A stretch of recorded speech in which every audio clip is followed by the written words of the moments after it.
Suasana efisiensi jangan dibuat sedih hati. Maka carilah banyak inspirasi. Perkenalkan, saya Melati. Izin menyampaikan presentasi. Assalamualaikum warahmatullahi wabarakatuh. Selamat pagi, Om Swastiastu, Namo Buddhaya, Salam Kebajikan. Masih semangat ruang gardenia? Baik, terima kasih sudah pada sarapan kan ya. Mohon izin Bapak Ibu dan juri memaparkan untuk presentasi makalah kami.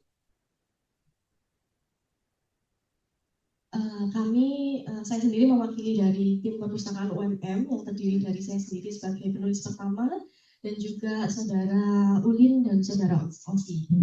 Dan hari ini saya akan mempresentasikan makalah kami yang berjudul Literasi Digital dan Etika Informasi dalam Perspektif Digital Humaniora pada program Sobat Publikasi Mahasiswa di Universitas Muhammadiyah Malang di era AI. Next.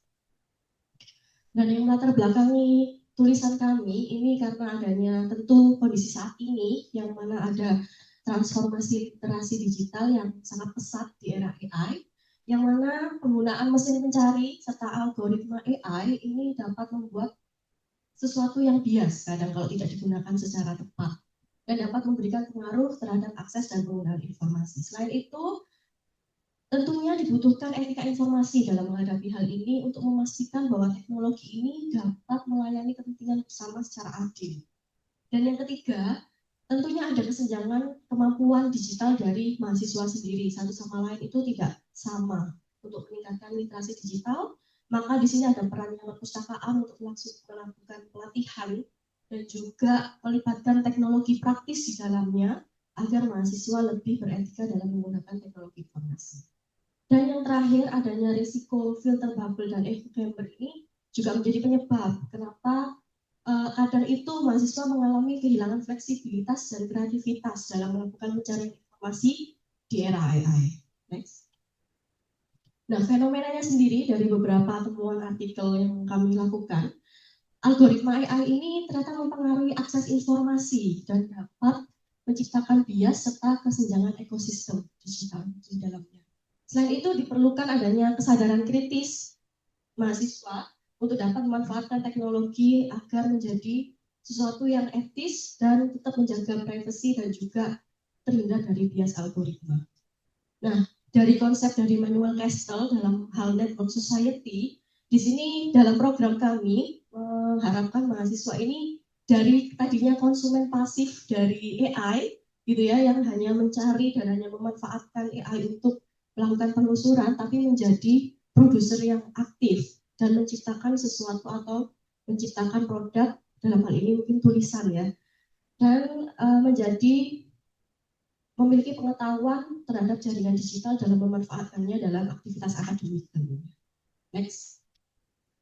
Nah, yang kami bahas di makalah kami, yang pertama, bagaimana program Sobat Publikasi Mahasiswa yang ada di kami. Jadi, program Sobat Publikasi Mahasiswa ini adalah literasi, kegiatan literasi, salah satu kegiatan literasi yang mana semuanya itu berjenjang. Jadi selain ada pelatihannya, nanti juga ada output berupa artikel ilmiah yang bisa disubmit di jurnal nasional. Nah, ini kami memanfaatkan bagaimana sih mengintegrasikan antara literasi digital dan juga etika informasi yang ada di era AI sekarang ini, dan bagaimana transformasinya terkait dengan tadi konsumen pasif yang tadinya konsumen pasif menjadi produsen aktif dalam network society. Dalam hal ini konsep dari Manuel Castle. Nah, fokus penelitian kami adalah menganalisis program Sopus UMM untuk mengembangkan literasi digital dan etika informasi dalam perspektif digital humaniora. Jadi kami ingin melihat bagaimana sih peran serta ya human-nya gitu ya yang berperan utama, bukan hanya teknologinya saja seperti itu. Next. Nah, ini beberapa literatur yang kami gunakan dari penelitian-penelitian yang sudah ada dan konsep-konsep yang ada mengenai kalau pendekatan interdisipliner teknologi dan humaniora ini dapat mentransformasi praktik pendidikan dan penelitian. Lalu adanya integrasi kompetensi teknologi dan kesadaran kritis ini juga menjawab pertanyaan untuk humanioranya. Lalu menekankan dimensi sosial, budaya, dan politik dalam media digital dalam konteks pembelajaran abad 21. Mengenai network society di era AI, jadi konsep network society ini bagaimana jaringan digital ini sebagai struktur dominan yang mana membentuk relasi sosial antara ekonomi, politik, dan sebagainya. Dan tentunya adanya AI ini mau nggak mau akhirnya mengubah tatanan sosial ya yang ada di sekitar kita dan perlu adaptif untuk menghadapinya melalui sistem yang cerdas dan juga sesuai dengan kebutuhan individual. Next. Untuk itu diperlukan integrasi antara literasi digital dan etika informasi untuk mengkombinasi hal tersebut sehingga bisa dimanfaatkan ataupun mengurangi risiko-risiko tadi, bias, virtual bubble ataupun echo chamber. Dan agar bisa memanfaatkan teknologi tadi menjadi lebih beretika. Next. Kami menggunakan pendekatan kualitatif dengan studi kasus dengan ada 12 informan yang kami mendapatkan untuk periode September dan Februari di program fokusnya sendiri dan menggunakan triangulasi data untuk keabsahan data. Next. Nah, ini terkait dengan seperti apa sih implementasi program Sobat Publikasi Mahasiswa ini ya. Jadi pertama kami memang memberikan kelas literasi digital gitu ya kepada mahasiswa dengan beberapa ada sekitar 5 topik ataupun 5 materi yang harus diikuti oleh mahasiswa yang mengikuti program Sopus ini. Yang pertama, kami memberikan kelas untuk bisa mengeksplorasi e-resource dan literasi AI. Bagaimana memanfaatkan AI itu secara beretika dan bisa dipakai secara akademis itu yang seperti apa sih? Nah, kami berikan pelatihan di situ. Lalu kami juga berikan juga pelatihan tentang pengelolaan referensinya, lalu bagaimana menghindari plagiarisme dan pemetaan literaturnya melalui bibliometrik analisis juga kami berikan pelatihannya. Lalu kami juga berikan pelatihan bagaimana strategi submit artikel dan selanjutnya ketika artikelnya sudah tersusun bisa bimbingan dengan dosen mata kuliahnya untuk dari segi kontennya. Nah, ketika sudah ready dari segi kontennya bimbingan dengan dosen masing-masing, perpustakaan akan mendampingi secara teknis dari penulisan artikel jurnal yang akan dirujuk sampai dengan siap disubmit di jurnal nasional yang akan didampingi oleh para pustakawan. Next. Nah, dari hasil temuan kami, ternyata dari program Sopus ini sudah mengimplementasikan literasi digital menggunakan platform AI yang terintegrasi. Tentunya kami memberikan rekomendasi platform-platform mana saja yang layak digunakan. Misalnya, dalam kami melakukan Scopus, jadi kami arahkan untuk bisa menggunakan Scopus AI untuk meng-cross-check apa yang ada di platform-platform AI lainnya. Juga kami kombinasikan dengan beberapa platform AI yang memang sudah sering digunakan teman-teman mahasiswa, tapi kami ajarkan bagaimana cara memvalidasi informasinya. Seperti itu. Lalu pendekatan digital humaniora yang kami gunakan, di sini kami memang menggunakan kolaborasi yang sangat intens antara pustakawan, mahasiswa, dan juga dosen. Lalu yang ketiga, kami di program ini memberikan konsep bagaimana mahasiswa harus tetap melakukan pembelajaran yang kritis dan berpikir kritis. Kalau ya cara kerja algoritma ini mau nggak mau kalian harus tahu, dan bagaimana ketika informasi itu dirasa bias dan menanganinya seperti apa nanti kita akan ajarkan di program ini. Next. Nah, ini hasilnya dari temuan kami. Jadi sebelumnya itu memang para peserta Sopus tuh mengatakan kalau iya selama ini tuh kita menggunakan ChatGPT contohnya ya, itu tanpa harus verifikasi, jadi udah langsung dikonsumsi aja, gitu ya, langsung dipakai aja. Tapi dengan mengikuti aktivitas ini, dengan adanya tadi ya kita harus mengklarifikasi cross-check dengan satu sama lain sumbernya, itu membuat mereka bisa melakukan evaluasi kredibilitas sumber yang mereka gunakan. Lalu mereka juga memahami bagaimana isu privasi data, bias algoritma, dan juga menunjukkan integritas akademik. Nah, prinsip humanistik di sini memang akhirnya mahasiswa itu sebagai pengendali utama, gitu ya, bukan hanya Tapi ya mahasiswanya yang mengendalikan mana yang informasi yang digunakan, mana yang harus dibuang, dan itu perannya mahasiswa harus dimunculkan di situ. Next. Nah, ini hasil transformasinya dalam konsep network society sendiri. Jadi dari awalnya jadi konsumen aktif gitu ya, akhirnya jadi produser yang aktif karena menghasilkan produk baru ataupun terbitan baru yang berupa artikel ilmiah yang siap untuk dipublish. Yang pertama, kemampuan yang dikembangkan dari program ini, mahasiswa mengatakan, oh iya, ternyata ada ya kolaborasi dalam jaringan digital akademik. Dalam hal ini tadi proses humanistiknya ada antara mahasiswa, dosen, dan juga pustakawan terlibat semua di sini.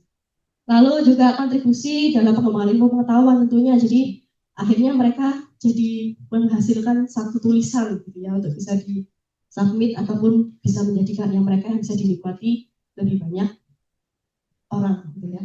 Dan tentunya menjadi pengetahuan yang bisa didistribusikan akhirnya output dari program ini dan juga menjadi agen perubahan di masyarakat akademik. Next. Nah, ini tantangannya dan Bu ya, tinggal 5 menit waktunya. Tantangannya tentu dalam program ini tidak semua punya kemampuan teknologi informasi yang sama. Tentu jadi ada kesenjangan antara peserta satu dan lainnya yang jadi tantangan.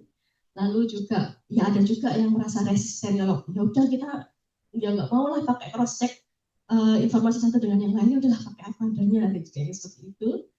Lalu keterbatasan infrastruktur kita kalau memanfaat AI ada yang subscribe ya, jadi kalau nggak subscribe terbatas gitu ya, jadi keterbatasan itu yang terjadi. Lalu juga tadi ada risiko filter bubble dan echo chamber yang mana ini akhirnya membuat mahasiswa itu tidak bisa mengeksplorasi karena hasilnya itu yang muncul adalah hasil yang mereka dalam lingkup itu saja. Nah, strateginya tentu tadi ada pembelajaran adaptif, terus ada pendampingan yang dilakukan oleh tim pustakawan sendiri, tentu dengan melibatkan dosen dalam ini adalah Pak di penulisannya, dan juga tadi memunculkan humanistik dari mahasiswa sendiri untuk menjadi pengendalinya. Next.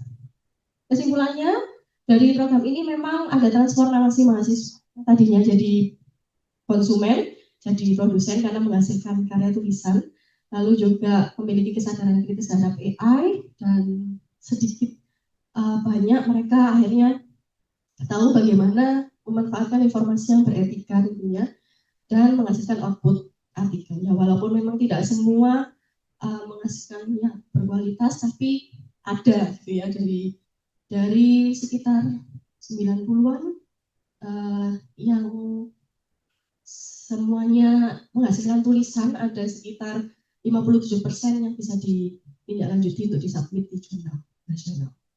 Nah, tentunya ada kontribusi digital humaniora di sini dengan pendekatan efektif di antara pustakawan ke mahasiswanya untuk memunculkan potensi pengendalinya teknologi itu ya mahasiswa sendiri, lalu ada keseimbangan dalam penggunaan teknologi dan juga modal kolaborasi yang jadi unggulan di sini. Next. Nah, ini implikasinya tentu ada implikasi teori dan praktis. Semua yang ingin saya sampaikan di sini memang ya ini pentingnya integrasi antara etika dan juga literasi digital ini harus dilakukan dengan aspek humanioranya. Dan tentunya masih ada keterbatasan di tulisan yang kami buat yang nantinya kami harap juga bisa dikembangkan mungkin dengan teman-teman yang lain gitu ya, untuk mengeksplorasi bagaimana proses literasi digital ini dilakukan jangka panjang dan perluasan program yang tidak hanya terbatas untuk saat ini memang hanya untuk dosen yang berkolaborasi, tapi tidak menutup kemungkinan akan terbuka secara luas tanpa ada dosen, maksudnya tanpa ada pesanan dari dosen untuk melaksanakan kegiatan ini ya. Next. Nah, itu yang bisa saya sampaikan. Terima kasih untuk KPDI karena memberi kesempatan untuk bisa mempresentasikan makalah kami, dan juga Universitas Muhammadiyah tentunya, dan rekan-rekan semua. Sebelum menutup, izin berpantun. Makan roti di kedai mami. Tidak lupa pesan eskalasi. Demikian presentasi dari kami. Semoga dapat menambah inspirasi. Wassalamualaikum warahmatullahi wabarakatuh.